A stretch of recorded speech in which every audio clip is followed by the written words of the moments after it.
there had been horror films made up to the time that he did The Shining that were kind of game changers, like The Exorcist and that sort of thing, and people read his approach to The Shining as saying, well, I'm going to make the definitive horror film, and maybe the same with the war genre with Full Metal Jacket. Was there an aspect of that to him and his choices?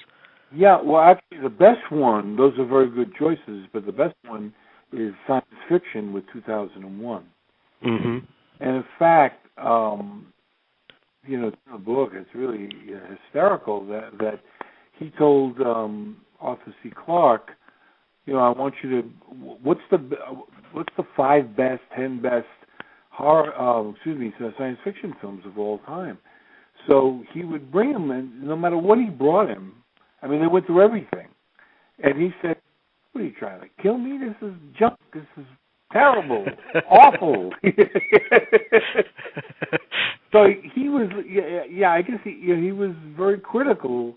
I think this was probably the same with war films and, with the horror films, too. The way he chose The Shining is that, the first thing he would do is say, okay, I want to do a horror film. Then he'd say, I have to read every horror film ever written.